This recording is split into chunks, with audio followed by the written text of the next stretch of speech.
So Kanya, so should we go ahead and start? Uh, yeah, Vantika, we can start now. Okay. Hope I'm audible. Great. Hi, everyone. To all of you who have joined us online today, welcome to this CSE masterclass. It's part of our capacity building initiatives on many of the different research themes that CSE undertakes. Um, so I'm Avantika Goswami from the Climate Change Program at CSE, and I'm joined by my colleague Tushant Dev. So today's masterclass session is about a new dashboard that has been built. It's been built by um, my colleague Tushant, and it's kind of a sequence um, to it follows sequentially to a series of work that we started in 2023 on the voluntary carbon market in India. So I'll very quickly, before we get to the dashboard and a demo of the database that we have put online, I'll walk you through some of the work that we have done over the past 2 years that have actually brought us to this point. So next slide, please. So the work that we started in 2023 on the voluntary carbon market in India um, actually was to scrutinize and better understand the on ground realities of the projects listed in the voluntary carbon market. So there are, as Tushant will highlight later in today's session, multiple market-based mechanisms that are existing today to regulate, reduce carbon dioxide emissions. And many of these overlapping systems are existing in India today, um, while the government of India is setting up its own regulated carbon market system, and globally, various systems exist under the UNFCCC. The voluntary carbon market is a specific segment of carbon markets which is completely unregulated. And um, we're getting a comment saying that the slides are not visible. Is that the same for everybody? Um, I'm able to see it. Is this some particular setting? Okay, and there's others who are saying it is visible. Okay, great. So we'll continue. So the voluntary carbon market essentially is an unregulated segment of global carbon markets. And what we discovered in 2023 was that India is actually a very large player in the global voluntary carbon market, particularly under the two major registries, Verra and Gold Standard. So um, at that time, 1,400 plus projects were listed under Verra and Gold Standards registries in India alone. Today, that number has grown to 1,600 plus. And today, India is the world's largest source of carbon credits under those two major registries in the voluntary carbon market. So we set out to scrutinize, explore, understand this market better. And we had some very strong findings. So the findings were published in this report called Discredited, which was published in 2023.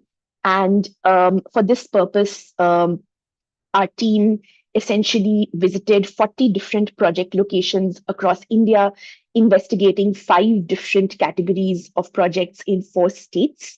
And they met with communities on the ground who are essentially undertaking the mitigation activities, which are generating carbon credits that are then being purchased by global players, be it different types of companies and entities who are either directly buying carbon credits or are trading them further.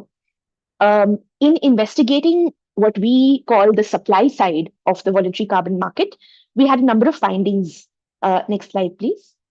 And these findings are all summarized in our report, Discredited, which is available on our website. But among them, key was the fact that this market is completely opaque. And given that it is unregulated and essentially run by private entities, there is close to no transparency. Um, there is no common registry. This has been one of our recommendations to have a government managed registry of all projects of the voluntary carbon market in India. No such registry exists today. And a number of other issues, of course, came up, such as lack of awareness among communities about the money that's being generated from carbon credits, multiple issues of additionality, questionable climate benefit, and major problems of close to zero benefit sharing with communities on the ground. So, taking all of this forward, we have, of course, continued to scrutinize the market in various ways. But one of our major outputs as a follow up to this report is to put together a common publicly available dashboard listing all of the projects in the voluntary carbon market in India. So, to address this glaring problem of transparency. Next slide, please. So, I will now hand over to Trishant to first walk you through a little bit about the current landscape of the voluntary carbon market, both globally and in India.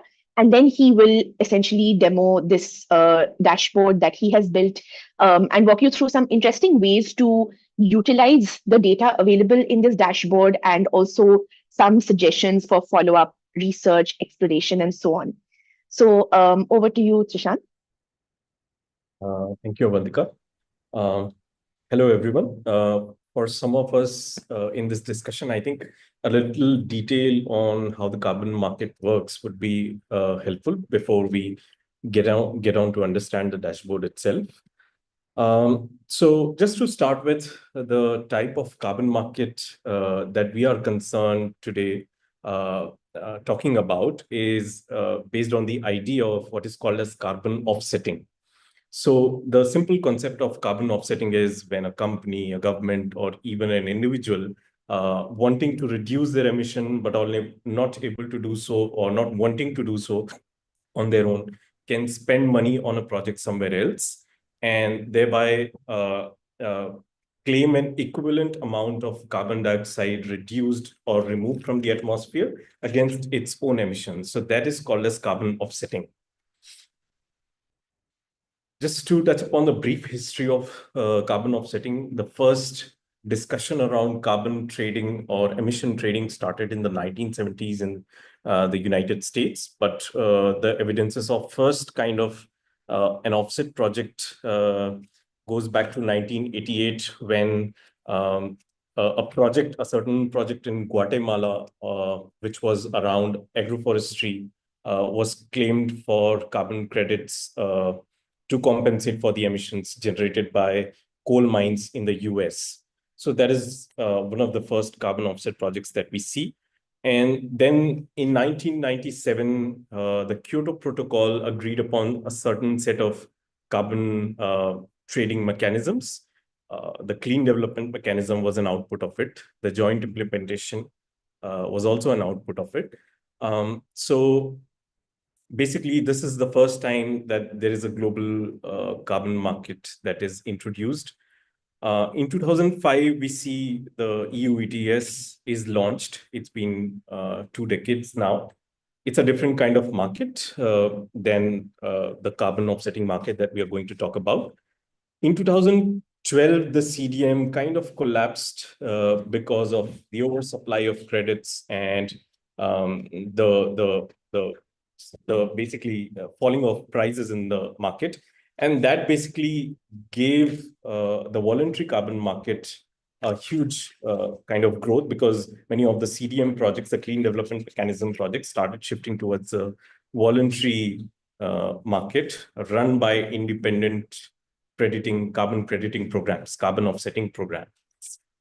And then in 2015, Paris Agreement agreed upon certain new kind of carbon crediting or emission trading or market-based mechanisms. And rules around these were finally drafted in 2021. These markets, the Paris Agreement-based markets are yet to become operational, but the voluntary carbon market continues to function alongside. So what we are exactly talking about, this is the typical representation I like to put out on how we see the carbon market. It's a complex setup.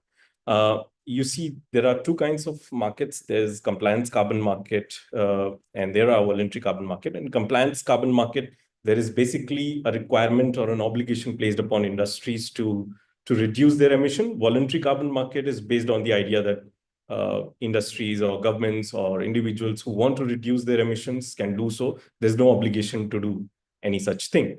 Now, within the voluntary carbon market space itself, there are some government-run programs in the world, like Australia's ERF system, and India is also looking to come up with its own offsetting mechanism. But a large part of it, almost 55% of this kind of voluntary carbon market is comprised of the independent carbon crediting programs, which are not run by the government. And 90% of that is two bodies called Verra and Gold Standard. These are independent standard bodies which issue carbon credits and basically have the standard around the generation of carbon credits. So this is the red part is the part that we are going to talk about today. Yeah, as I was saying, carbon offsetting. So basically, the voluntary carbon market is a non-government system. It's not run by any government. The kind of usual projects that you would see would typically be, let's say, a tree planting project or a clean cook stove project or renewable energy projects in the market. And these are denominated, the emission reductions are denominated in terms of carbon credits. One carbon credit is equal to 1 ton of CO2 equivalent of emissions reduced or removed from the atmosphere.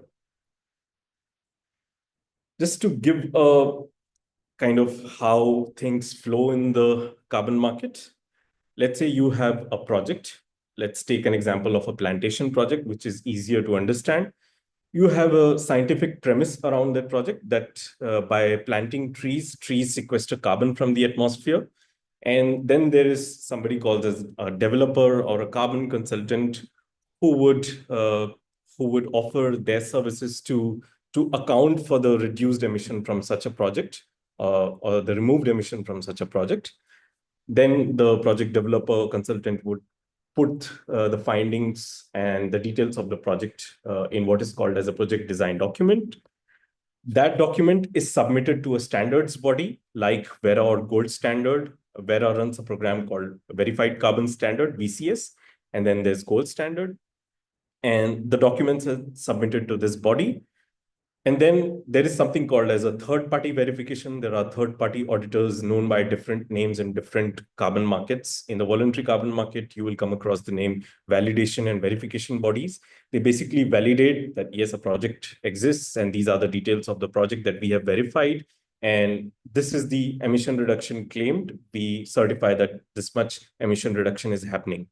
And then this all is submitted to the standards body, which finally issues carbon credits to the project owner who has applied for carbon credits. Now, this part is the part where the carbon credit is generated. Once the carbon credit is issued, it is traded in the market. So this yellow part in this diagram is the part where the carbon credits are generated. Now, once the carbon credit is generated, it is traded in the market. The trade could happen in a number of ways. Most of this trade is intransparent. It is mostly opaque, so you don't get to understand a lot about this side of things. There could be a number of traders. There could be trade happening on carbon exchanges. Finally, the carbon credit ends up with an end buyer. And here it is important to understand two key definitions. One is issuance, which I already explained the cycle of issuance. The carbon credit is certified that, yes, this project is reducing these many units of emissions. So this is the certificate that says that, yes, this project has reduced this much emission. So that is equivalent to carbon credits.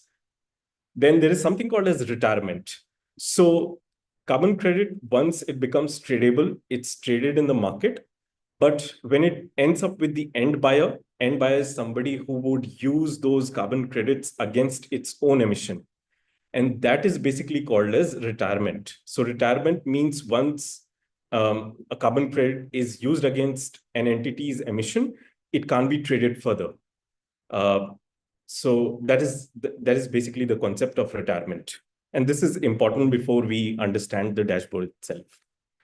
It's just to give you a view of the global voluntary carbon market and how large or how big it is. If you see, there's a first box in this shows the number of different independent carbon crediting programs. Almost 90% of the market is shared by VCS, the Verra and Carbon Standard, and the Gold Standard. And then on the right-hand side, you have graphs that show the value of trade that is happening in the carbon market. It really went up till 2021, and then it came down a bit. Now, about the dashboard itself. Now, who is the dashboard meant for? I think for different people, it caters to different needs. For instance, if journalists may need to get an understanding of a specific project, they can get that. If there are policymakers who want to keep a track of how the market is functioning in general, they can get a general trend of it. So I think a number of sets of people have utility that they can draw from the dashboard. But here are some important information to understand what the dashboard presents and represents. It is specific to India only, and it is specific to the voluntary carbon credit market. It does not attend to any other kind of carbon market. It sources information from both the voluntary carbon market-based registries, the Verra-based registry and the Gold Standard registries. So registries are the kind of databases that these standard programs maintain, which lists all the project and some of the details around those projects. Both of that has been brought together in this dashboard. And we intend to update it periodically. The last update to this dashboard was January 15th. So all the data that you see in the dashboard is up till then. It tracks projects under these registries regardless of whether the projects have got carbon credits till now or not. So there are projects that has already been listed, maybe under development, but is already there, but may not have got carbon credit. We have kept all those projects in this database, but we have added an additional marker which gives you a status of whether carbon credit has been issued to that particular project or not. It's just to bring clarity for users. This sort of information is not directly available with the registries, so you have to go in and really check what is the status of that project. And the status technically differs from each registry to registry. The terminologies that these registries use is a bit different. So while the dataset is regularly updated, there may be some lag between project listings and carbon credit issuance and retirement data. Users are requested to always go back to the registries if they have some doubt to get the information. But we strive to have the most original, most updated information that we can get from the registries each time.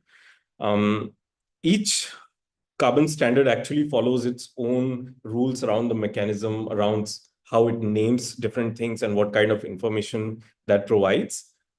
So any comparison between the two registries that we have put out here should account for these kinds of differences. The complete data set that we have used has been put out for public viewing. If you have any doubts or queries regarding that, you should reach out to us. Now, the dashboard itself. If you look at the first screen of the dashboard, it basically gives you the number of projects that exist in India. There are about 1696 projects from India listed across two major registries in the voluntary carbon market. Of these, 871 projects have been issued 361 million carbon credits as of January 2025. And then you see different sectors that have been highlighted here. These are the sectors under which we tend to group projects that exist in India. And then there is a list of types of project within each sector and number of projects and how many carbon credits have been issued. And out of that, how many carbon credits have been retired. Retired means how many have been used up or claimed by different buyers of the credits. So yeah, if you see, by selecting different sectors, you can get sector-specific details of each project. By hovering your cursor over the sector, it will give you the share of the projects that the sector has. Then you can also filter projects state-wise. So if you click on a particular state in the map, you get details of what sectors are there in that particular state, what kind of projects are being done. Now, more specifically for researchers and journalists and anybody who's more curious in general, the second part of the dashboard is useful. It provides detailed information on the project name, location, sector, location as in the state where the project is located, who is developing the project, and who is the proponent of the project, the owner of the project, who retired credits from a project, and the timeline of when the credits were issued and retired. If you see on the right side, there is a box that gives you detail. I'll show it to you on the live dashboard. There are certain information like the registry, what registry the certain project is located, what is the official status. So as I said, the terminology used by different registries is different. So we have kept both the official terminology, which gives the status of the project, as well as a more simplified status, which basically is a binary whether credits have been issued or whether credits have not been issued kind of indicator. Then you have the consultant or proponent who is related to the project mentioned here, and then the number of carbon credits issued and retired. So here is a representation of what I was talking about. This is what it looks like. I will show you the live dashboard also, but here you can select a certain state. Here, let's say Karnataka has been selected, and a sector, household and community has been selected. And then you see there is a project that is being pointed to, that is a biodigester project in Karnataka.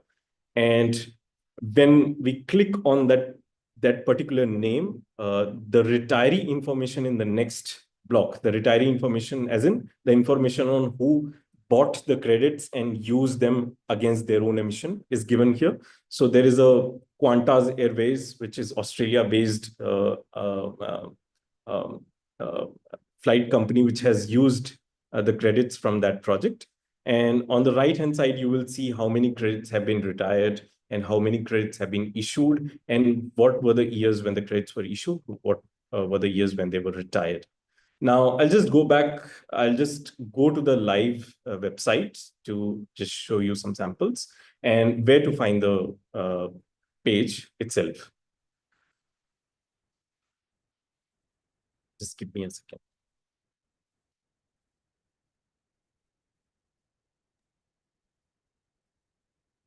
Meanwhile, I'll just request everyone to please add your questions in the Q&A box. We'll try to take as many from there as we can. Yeah, I think my board is visible.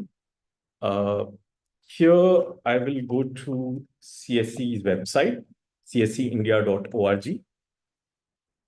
And in this website, basically, you have to go to the climate change section, click on it. You will arrive at climate change page of CSE. And here on the right-hand side in the panel, you will see CSE's dashboard, the voluntary carbon market in India. You have to click that. It will take you to the panel where you can see the dashboard. So I'll just increase the size. Right. So yeah. If you see there are different sectors, I can just select and get that specific sector-wise project detail list. If I hover over the particular sector, it will give me the share of projects from that particular sector. For let's say if I hover over the agriculture sector, it gives me 5.37% of all the projects are from the agriculture sector. For renewable energy, 52.48% of all projects are in the renewable energy sector. And if I select a particular state, let's say Uttar Pradesh, it will give me a list of all the projects, all the different types of projects in Uttar Pradesh, how many projects are there, how many credits have been issued. Here, there is a marker on the what the credit issues means and what credit retired means. Then I would like to go to the second part of this dashboard, which is this project specific information. And let's say if I select a state, let's say I go to Karnataka. So by default, this section gives you the entire list of all the projects by name and also provides the type of the project. And this by default gives you the retiree list of all the retirements that have happened, and the information is available. Now, at the outset, I would like to highlight that the retiree information is not available for all the projects. And even if it's available for projects, it is not complete. This is the most unfortunate part, that the registries do not record who has bought the credits, which should ideally be recorded for all projects. So whatever information is available with the registries, we just compile it together and put it here. But it's not complete, and sometimes it's also not readable. Like you'll see something here called other, which does not mean anything, but it is what the registries provide, so we put it here. So in Karnataka, let's say if I select a certain project, if I hover over a certain project, here is a project, wind energy project in Karnataka. And if you hover over that project, there's a box that opens up and gives you the detail of project.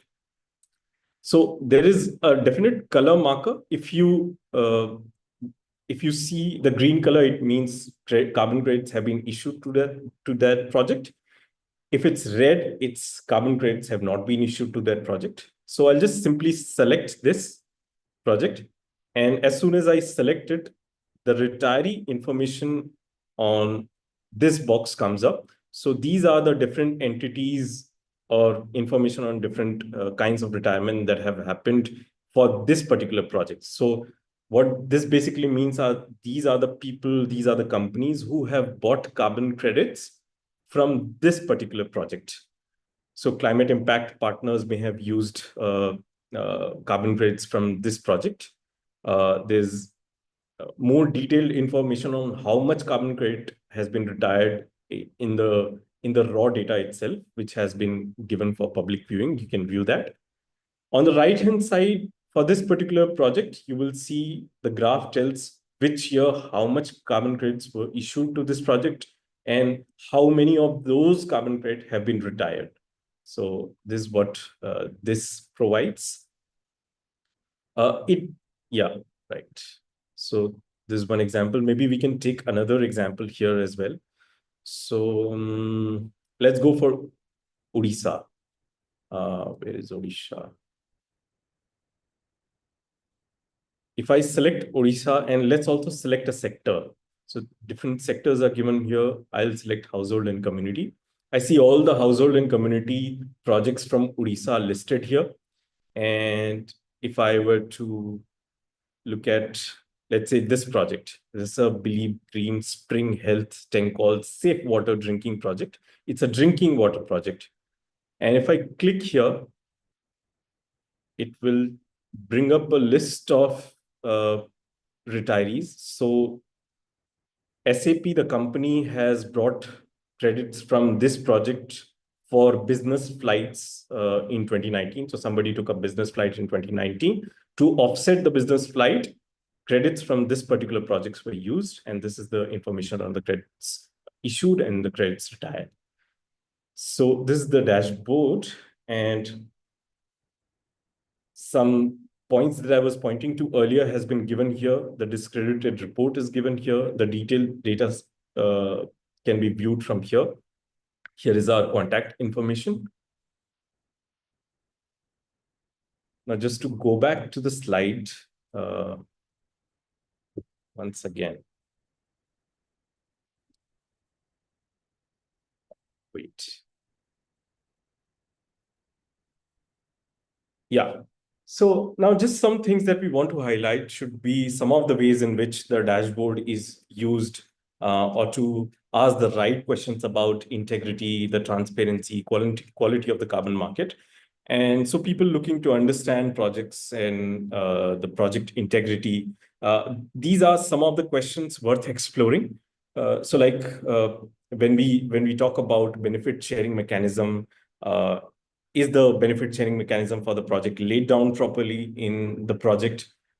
Is there sufficient information available with the project? Because one of the things that we saw, and Avantika already talked about, is that nearly all the projects that we saw on ground, the most problematic part was benefit sharing, that the community was not aware of the projects, no benefit was being shared with the community.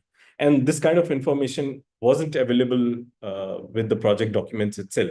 So these are some of the questions worth exploring, and maybe the database is also you can also be used to look at some of these information. And I think I'll stop here. I'm almost done. Yeah, that's it from my side. Thanks a lot, Tushant. So if we could keep the slide open, that would be great. Okay. Maybe we could keep it to one of the slides showing the dashboard itself. Yeah, right. So there have been quite a lot of questions as well as some feedback. So if you'd like to just go through some of the questions, I've answered some of them, and then also would love for you to take up some of the questions. So there's a question from Charvi Mishra, who's asking if we want to get more information on a particular project, do you provide a link to the original web link?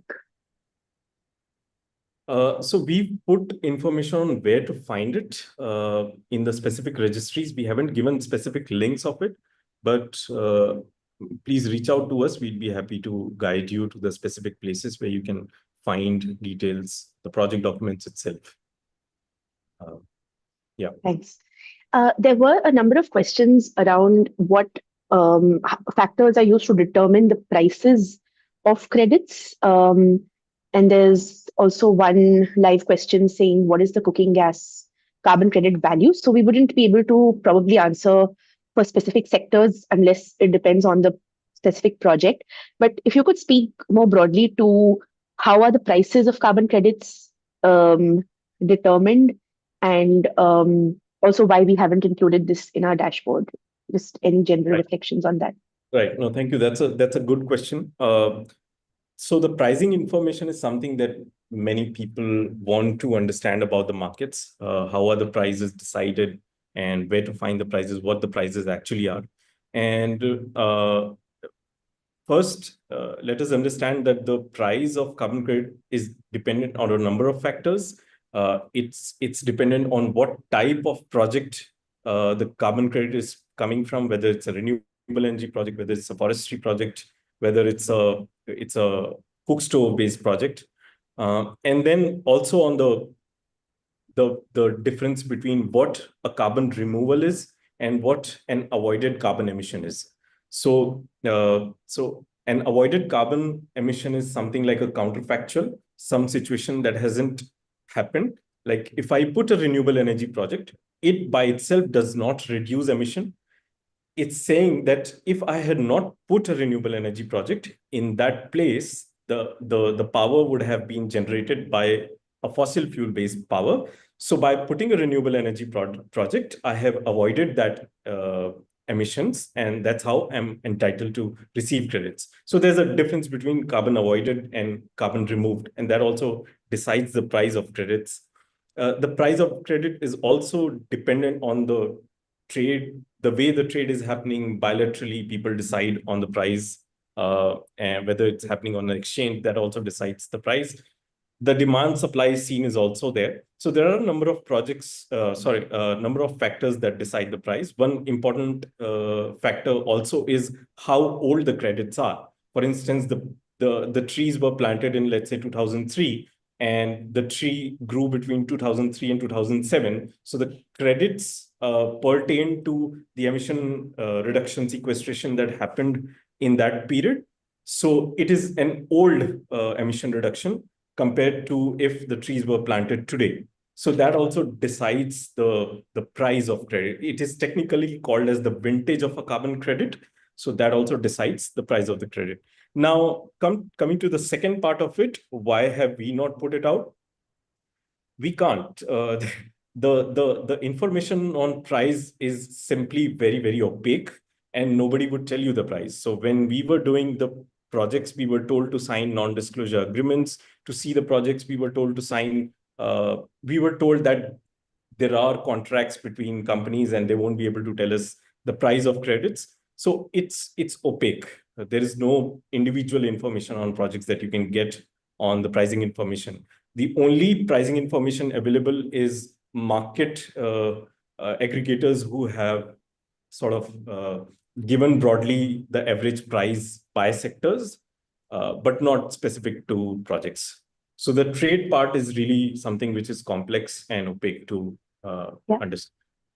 Yeah, and through our report, one of our biggest recommendations and also criticisms of this market has been that prices are often just too low or insufficient to either cover the cost of the project meaningfully or to confer adequate benefits to communities on the ground. So definitely being opaque and also prices just not being high enough have been part of our analysis of the voluntary carbon market. There are a number of questions related to retiring credits, and I think you did explain what retiring exactly means, but if you could give a quick reiteration. And someone's also asking, can we see the geographic distribution of those buying the credits or retiring them? I think there is some interest in this because certainly in terms of looking at buyers of carbon credits, this is not the most easily available information. And we have put out as much of it as we could find, as you could find from the project documents. But yeah, if you could just shed some light on that. Yeah. Let me talk about retirement and both location-specific information. So retirement basically means that, as I said, the carbon credit itself can be traded a number of times in the market.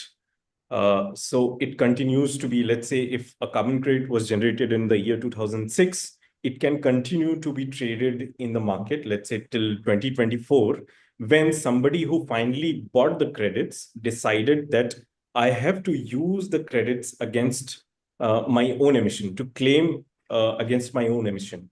My company had certain emission, let's say 100 tons of CO2, and I wasn't able to reduce it. So I simply bought carbon credits and claimed it against my own emission. Once the claiming happens, it is retirement. The credits cannot be traded further in a way that they cease to exist. But trading the carbon credits, owning it, does not mean retirement. It could be traded a number of times. The retirement only happens if you claim it against your own emission. So I might be a middleman who is buying carbon credits and supplying it to someone else, but I'm not using it against my own emission. I can just keep it, and maybe after some time I sell it. So that trading can happen all the time, but retirement is the final thing where the end buyer uses it against its own emission. That's on retirement. As I said also, that the retirement information is not complete. It's scarcely available. Whatever the registries have is very little. And it's also not complete information on who retired the credit. Even if there is information on who retired the credit, what was the purpose of retiring credit is not given. So there is definitely incomplete information on retirement. We are sourcing the retirement information from the registries themselves. Whatever the information they have given in the registries, we are just putting that out. The other question was on location. Now, I just have to specify that location is another challenge to figure out about the projects. When we were trying to understand where the projects are located in India, we studied hundreds of different kinds of projects, and there is a requirement by different standards to specify the location of the project, but you would come across project documents which will have a link which will take you to the Wikipedia page of geography of India. Now, that is not a helpful location information for me. So this is the kind of information some of the projects provide. There's no clarity on location, but many projects have specific locations marked, and they have specific files uploaded on the page itself that gives you specific location-based information. We have not individually gone on to map those locations for 1,600 projects. I mean, it's really hard for us to do that, but we have compiled at least the state level information on where the projects are located by going to all those 1,600 projects. So what we have currently available is that there are states, and state-based information is provided. It is not specific to the geographical coordinates of the project, but state-specific data. Another thing here important to understand is that there are projects that are located across different states. So when you look at the data, it gives you the location of each instance of a project and not just the project itself. So let's say there is a wind project that is located across 5 different states. You will get information on each of those 5 locations rather than one location specified for that single project. Thanks for that. There have been a few questions about the timeline for carbon credits, like one credit, how long is it valid? If you could just speak to that a little bit. Shivani has asked, does carbon credits retire exhaust valid for 1 year only, or it depends on factors like for credits from one type of project for 1 year and credits from another type valid for 5 years or so? So there are 2 different things here. I'll try to explain that. One is that once a carbon credit is generated, unfortunately, there is no expiry time of the carbon credit. Let's say a carbon credit was generated in the year 2000. It is still valid. It can be traded, although the price of the carbon credit or the value or the demand of the carbon credit might be low because it's an old credit, but it does not expire. It is still valid. There is no expiry date of carbon credits once they are generated. Now, before the generation happens, different standards have, for specific kinds of projects, they have a cutoff time for when the project was actually done on ground and when the carbon credits can be generated from that. Let's say if you planted trees 20 years ago and you go to the standards body today to ask for carbon credits, to get the carbon credits issued for that project, that can't happen. There's a certain cutoff line period. Let's say the trees should have been planted just 3 years before you can apply for carbon credit. So that sort of cutoff exists, but once the carbon credit is generated, there is no expiry date attached to it right now. Thanks. Mukesh is asking, please elaborate how someone can know about their state-specific projects, and does the dashboard show this? So I think, so Mukesh, you can go through the different states which are shown on the dashboard itself, and you can navigate and you'll see detailed information on that. So yeah, Tushant, if you want to just quickly Yeah, show that. there's a specific map here, and if you select states on that map, you will get state-specific information on the categories of the project. But if you want the information on specific projects in your state, we have not put that in the dashboard itself, but you can go to the database that we have put out, and there you will get the list of all the projects which are from a certain state. Great. So Tushant, if I could request you to go to the live dashboard, there are a number of questions around the agriculture and agroforestry sector. Right. Maybe you could just walk through that sector a little bit and show the types of projects, because there seems to be a bit of interest in that. Right. 1 second.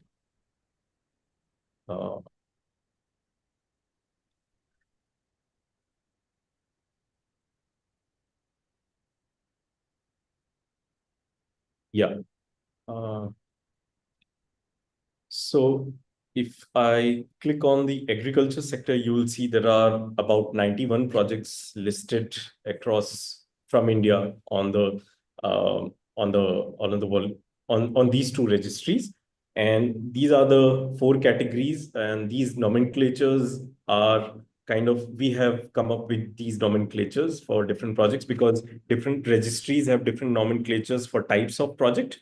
We wanted certain uniformity, so we have given these nomenclatures. Uh, and this is the information on how much credit has been issued or retired. If I go to a particular state in this itself, so let's say if I go to Telangana, I will get, for the agriculture sector, there are specifically 9 projects. No credits have been issued, none have been retired. These 9 projects might be under development, which the information given here sort of gives out. Right? Is that it? Yeah, I think yeah, that's definitely helpful. Thanks for that. Yeah, Yeah. I can also just briefly maybe just show the raw data itself.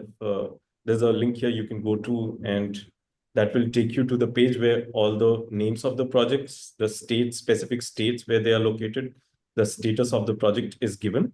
You can always view that information. If you have certain doubt, you can come back to us. Right. Great. Saswat has a question. Are there only 2 registries operational in India? So you can definitely speak to that, I think. Yeah, I think I should have specified that. So there are different registries that are coming up listing projects. For now, the projects that have been issued carbon credits, almost 99% of those projects in India are from these 2 registries. Very new registries are coming up, which are listing projects but have not retired credits. There is something called as the GCC. Uh, uh, it is a new registry which has listed a number of projects from India but has not uh, uh, given credits to projects. I think it has barely started. So almost 99% of the projects are covered by these 2 registries, Verra and Gold Standard for now. Yeah, that's it. Great.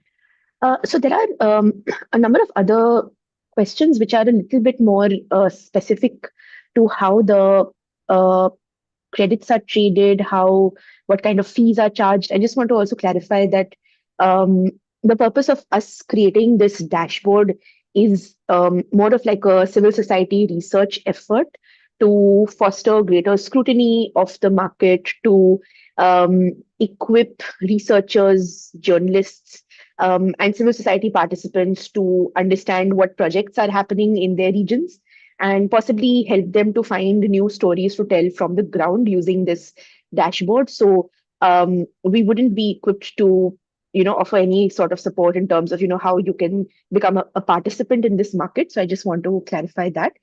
Um, I think we'll wrap up over here.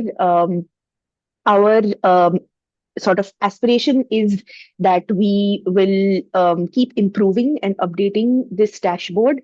So we've definitely made note of the fact that other registries are coming up and they'll be operating in India.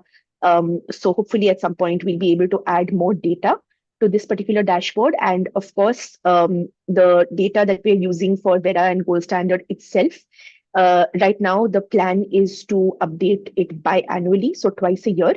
So the data that you're seeing on the dashboard right now is updated by Trishant based on January 2025. And we will be doing one more update later this year, and we'll kind of put out that information publicly whenever that happens. But we really do hope that you use this dashboard. Our contact information is available on the website, and we've also posted the link to our discredited report as well as this dashboard in the chat. So I encourage you to go through it and reach out to us with feedback, comments, questions. Would love to hear from you. But also, please do use the dashboard because the voluntary carbon market, I think there was one question in the question box, what is the potential of carbon markets? So this is the answer to that question. Honestly, it varies almost at this point, year to year, month to month. There have been periods in the past few years where there has been a huge boom in terms of demand for carbon credits globally. At other periods, there has been more of a slump, and there's been an oversupply of credits. So it's quite volatile. It does go up and down. But India is a major player in this global voluntary carbon market. So we do encourage that there is scrutiny of what is happening on the ground, how are communities benefiting from these projects, is there actually additionality, transparency, integrity in this market on the ground? So we really hope that this tool is going to help you with that process of exploration. So I think with that, we'll wrap up for today. Trishant, anything that I've missed?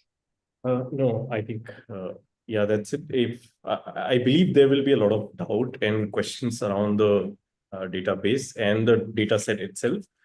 Please reach out to us if you have any query. We'll be happy to answer them. Also, if you have any feedback to share, please reach out to us. If we, in the successive updates, if we can incorporate some of the useful feedbacks, we'll be happy to do that.